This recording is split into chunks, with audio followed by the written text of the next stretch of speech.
समारोह के अध्यक्ष और इस पंचायत के पंचायत समिति के सदस्य और आज के इस कार्यक्रम के अध्यक्ष श्री अजय कुमार गुड्डू जी, पूर्व विधानसभा के सदस्य श्री राजू यादव जी, यहाँ पर उपस्थित जिला परिषद के सदस्य श्री कौशलेंद्र जी, यहाँ पर उपस्थित भाजपा के उपाध्यक्ष श्याम किशोर जी, यहाँ पर उपस्थित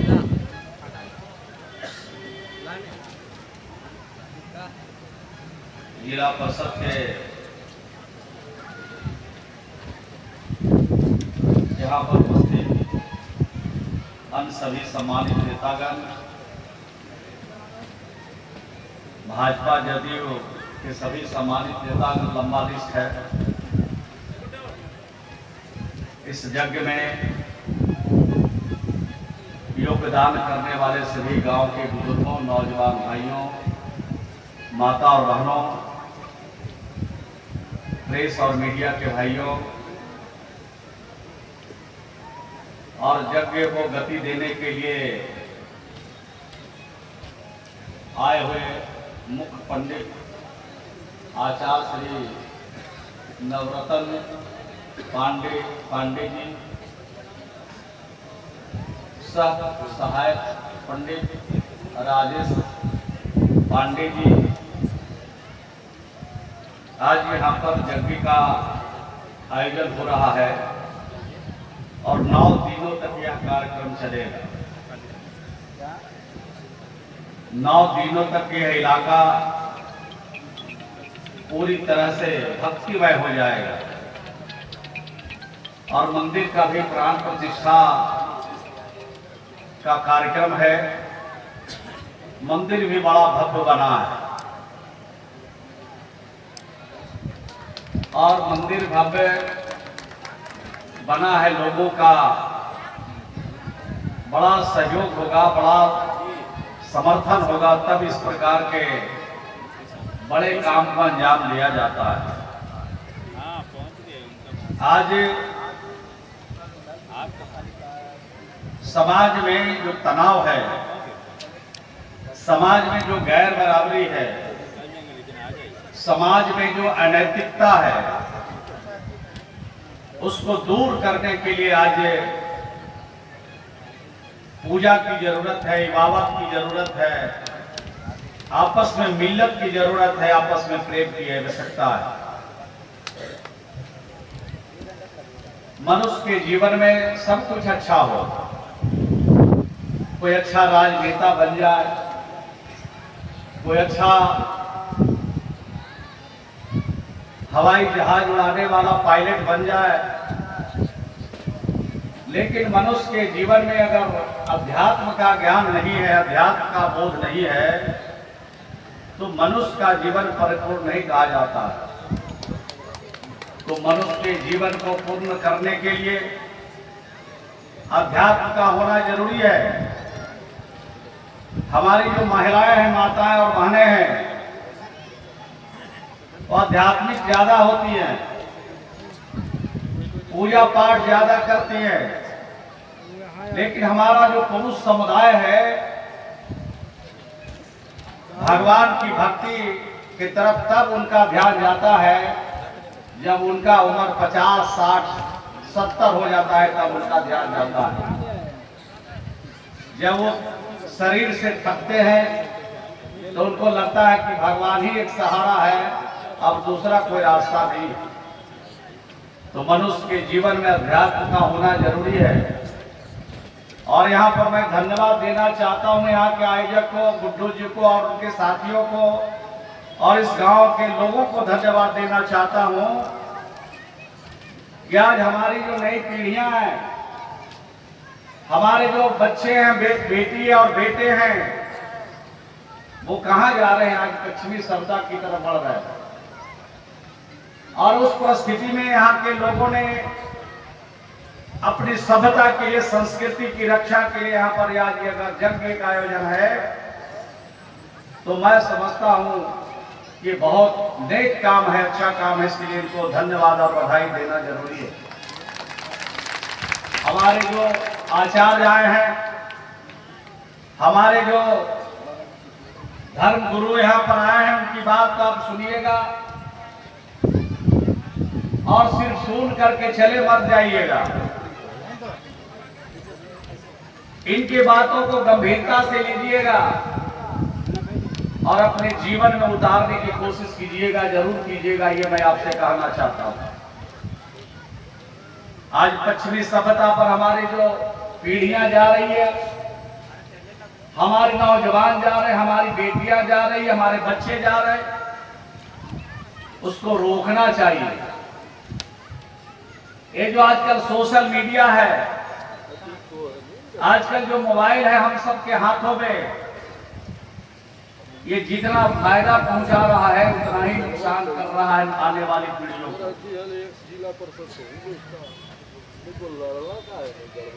इस प्रकार से हम समाज में संदेश देना चाहते हैं कि नई पीढ़ियों को भी अपनी सभ्यता और संस्कृति की रक्षा के लिए अध्यात्म से उनको जुड़ना चाहिए। अध्यात्म से उनको जुड़ना चाहिए, उनको अध्यात्म के बारे में जानकारी होना चाहिए। आज पश्चिमी सभ्यता से विमुख होने के लिए इस तरह के कार्यक्रम जरूरी है, होना चाहिए, लेकिन आडंबर नहीं होना चाहिए। सचमुच जो अध्यात्म कहता है उसके हिसाब से चलना चाहिए और नई पीढ़ियां अपनी संस्कृति और सभ्यता के लिए थोड़ा सा भी अगर ध्यान दे जाए तो हमारी सभ्यता और संस्कृति बिगड़ने वाली नहीं है। हम पश्चिमी सभ्यता की तरफ नहीं जा सकते। अंत में मैं कहना चाहता हूं, जो आचार्य है उनसे कहना चाहता हूं कि बिहार और बिहार की सरकार और बिहार के मुख्यमंत्री समाज सुधार का भी काम कर रहे हैं। ये जो यज्ञ हो रहा है, यज्ञ के माध्यम से भी समाज में सुधार का संदेश जाता है और हमारी सरकार जो काम कर रही है उसके जरिए भी संदेश जाना चाहिए कि समाज कैसे सुधरेगा। तो एक तरफ समाज का सुधार का काम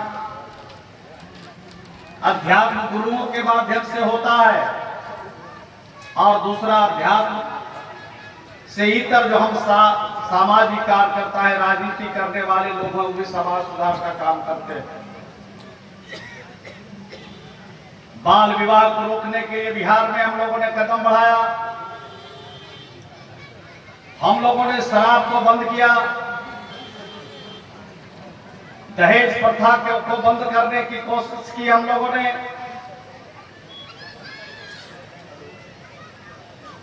और दहेज लेने वाले भी अमीरों के साथ बैठ करके मजा लेते रहते हैं, ताकि एक पैसा छूने का काम हम लोग नहीं कर रहे हैं। अच्छी बात। तो समाज में सुधार का काम तभी हो सकता है जब गाड़ी का दोनों पहिया चलेगा, अध्यात्म का भी पहिया चलेगा और सामाजिक समरसता के चलाने वाले जो लोग हैं, सामाजिक कार्यों में काम करने वाले लोग हैं, उनकी भी गाड़ी चलेगी और दोनों पहिया एक साथ चलेगा। तो समाज में जो गैर बराबरी है, समाज में जो अनैतिकता है, समाज में जो गड़बड़ी है, जो खाई है, उसको पाटने का काम किया जा सकता है। शराबबंदी से कितना बिहार में फायदा हुआ? शराबबंदी से बिहार में जो फायदे हुए वो मैं सिर्फ बताना चाहता हूं। बिहार में दूध की बिक्री 11% बढ़ी है जब शराब बंद हुआ बिहार में। इसका मतलब यह है कि जो शराब पीते थे उनके घर में अब दूध भी जाने लगा। 16% मिठाई की बिक्री बिहार में बढ़ी है, यानी जिसके घर में शराब जाता था उसके घर में मिठाई भी जाने लगा, तभी बिक्री बढ़ी है। बिहार में रेडीमेड कपड़े की बिक्री बढ़ी है। रेडीमेड कपड़े की बिक्री 44% बिहार में बढ़ी है। इसका मतलब है कि जिस घर में शराब चलता था उनके बच्चे को कपड़े की कमी रहती थी, ऊपर वाला होता था तो नीचे वाला नहीं, या नीचे वाला होता था ऊपर वाला नहीं। इसका मतलब है कि उन बच्चों को अब कपड़े का भी दर्शन ठीक से होने लगा है। 19% सिलाई मशीन के बिहार में बिक्री बढ़ी। जो घर में महिलाएं सिलाई का काम करती है, सिलाई मशीन की बिक्री बिहार में 19% बढ़ी। और सबसे बड़ा जो परिवर्तन हुआ, ये जो हमारे नई पीढ़ी के नौजवान हैं, जो 22 साल 23 साल से 25 साल के जो हमारे नई पीढ़ी के नौजवान हैं, उनकी जब शादी होती थी तो बिना बाइक का उनका शादी नहीं होता, बिना मोटरसाइकिल का शादी नहीं होता। तिलक में 10-20 हजार घट जाए, लेकिन बिना बाइक का शादी होने वाला नहीं था। और शादी होने के बाद दहेज में भी पैसा, और शादी में ताजा चांदी में और तरह का भी पैसा मिलता रहता है। और जब पैसा मिल जाता है तो गाड़ी में भी फ्री का, जेब में जो पैसा वो भी बिना कमाए खजाए मिल गया। उस पैसे का उपयोग कहां करते थे? गाड़ी से लिया, गाड़ी में पेट्रोल डाला, और जो पेट्रोल बंद किया हम लोगों ने, शराब बंद किया, बिहार के मुख्यमंत्री जी ने उसका भी इस्तेमाल किया। नई नई शादी होती थी, जिन बच्चों को बाजार से घर आना चाहिए वो बाजार बच्चे कहाँ चले जाते थे? वो बच्चे चले जाते थे हड्डी के हॉस्पिटल में, डॉक्टर के पास चले जाते थे। कितना बच्चा तो खुदा मियां का प्यारा भी बन गया, दुल्हन का शकल भी नहीं देख पाया। ये काम बिहार में होता था। यानी 55% रोड एक्सीडेंट की घटनाओं में कमी आई है। महिला हिंसा में 11% महिला हिंसा में कमी आई है। जो महिलाएं घर में रहती थी, शराबी पति उसका होता, शराबी बेटा होता था, घर में महिलाओं पर अत्याचार करता था, वो भी अत्याचार में 11% की कमी आई है। तो आप सोच लीजिए कितने फायदे बिहार में हुए हैं। सामाजिक अभियान, समाज सुधार अभियान जो चला है बिहार में, तो इस प्रकार से बिहार को आगे बढ़ाने का हम लोग काम कर रहे हैं। बाकी चीजों को आप लोग के आंख के सामने, चाहे सड़क का हो, बिजली का हो, अब तो गांव शहर जैसा हो रहा है नीतीश कुमार जी के शासन में। हम अभी रणवीर सिंह को बोल रहे थे कि अगर सचमुच नीतीश कुमार जी के शासन में अगर किसी एक इलाके को, नालंदा जिला में सबसे ज्यादा फायदा मिला तो उसका नाम है कतरीसराय। सबसे ज्यादा फायदा यहाँ पहुंचा। चारों तरफ से सड़क, नदियों से घिरा हुआ इलाका में चारों तरफ पुल का जाल बिछा। आज अगर आजादी सचमुच मिला है तो उसका नाम है कतरीसराय प्रखंड के गांव को आजादी मिली। तो सरकार का यही मतलब है। अभी आ रहा था मैं मंदिर के तरफ से, गांव के तरफ से आ रहा था, तो एक महिला नल का पानी खोल करके पानी ले रही थी। हमने पूछा कैसा लगता है, लेकिन दूसरे कारण से कोई बात व्यक्त नहीं कर सके अपनी भावना को।